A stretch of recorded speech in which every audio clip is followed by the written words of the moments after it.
TS Singhdeo Chhattisgarh के अब भी उप मुख्यमंत्री हैं। कांग्रेस के दिग्गज नेता हैं।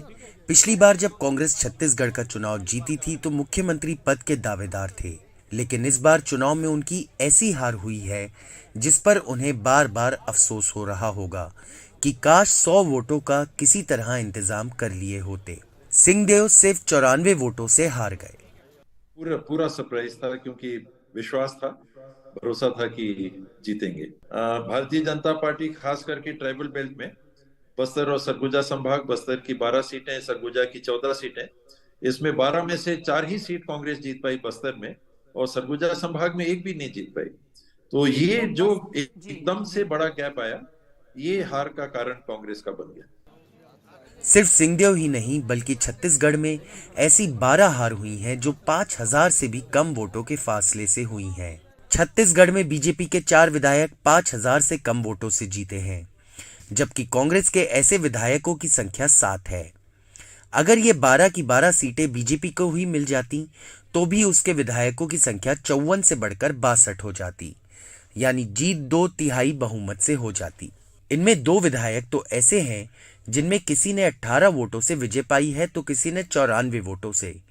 लेकिन ये सारी सीटें अगर कांग्रेस की झोली में गिरती तो कांग्रेस की सीट 35 से बढ़कर 40 हो जाती। फिर भी वो बहुमत के आंकड़े से काफी पीछे ही रह जाते। छत्तीसगढ़ में कांग्रेस की दिक्कत ये हो गई कि उसके सिंहदेव जैसे ताकतवर नेता भी चंद वोटों से अपनी सीट गंवा बैठे, जबकि चुनाव के दौरान वो ये कहते रहे कि अगर अब की बार मुख्यमंत्री नहीं बने तो फिर उनका राजनीतिक संन्यास है। लेकिन लगता है कि जनता ने ही उनके राजनीतिक संन्यास की पटकथा लिख दी। इसी तरह मध्य प्रदेश और राजस्थान में भी कई सीटें हैं जहां हार जीत का फैसला मामूली वोटों से हुआ। मध्य प्रदेश में 5000 से कम वोटों के फासलों से 42 सीटों पर फैसला हुआ। इनमें बीजेपी 17 जीत गई और कांग्रेस 24 सीटें। एक उम्मीदवार तो सिर्फ 28 वोट से जीत गया।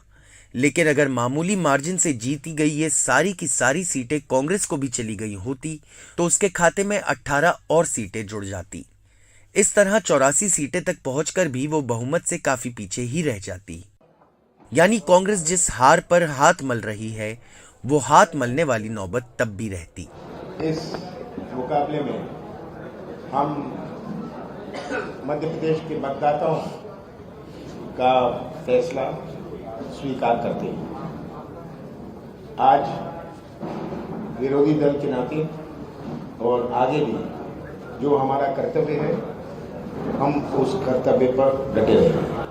वहीं राजस्थान में भी कुछ सीटें ऐसी रहीं जो किस्मत वालों को मिली। राजस्थान में 34 सीटों पर हार जीत का फैसला 5000 से कम वोटों के फासले से हुआ। इनमें बीजेपी ने 16 सीटें जीती और कांग्रेस ने 12। अगर कांग्रेस ये 34 सीटें भी जीत लेती तो उसकी झोली में कुल 92 सीटें ही होती, यानी बहुमत से 9 कम। इससे साफ है कि राजस्थान के लोगों ने कांग्रेस को हराने का मन बना लिया था। अब मुख्यमंत्री अशोक गहलोत भले ही ये कह रहे हों कि उन्होंने सोचा क्या था और क्या हो गया देखते देखते। मुझे उम्मीद थी कि जनता बदला लेगी उनसे कि आप लोग लोकतंत्र की हत्या कर रहे थे, सरकार गिराने का काम कर रहे थे, हॉस्टिंग कर रहे थे, जैसे आपने मध्य प्रदेश, कर्नाटक, महाराष्ट्र में करी। तो मैंने कहा जनता बदला लेगी। हो सकता है कि जनता वो बात समझ नहीं पाई होगी। चुनावों में ऐसे मोड़ आते हैं जब किसी उम्मीदवार की किस्मत का ताला बस चंद वोटों से ही खोल देते हैं। इस बार भी ऐसा ही हुआ, लेकिन इससे किसी दल की बहुमत पर कोई असर नहीं पड़ता। Bureau report, NDTV India.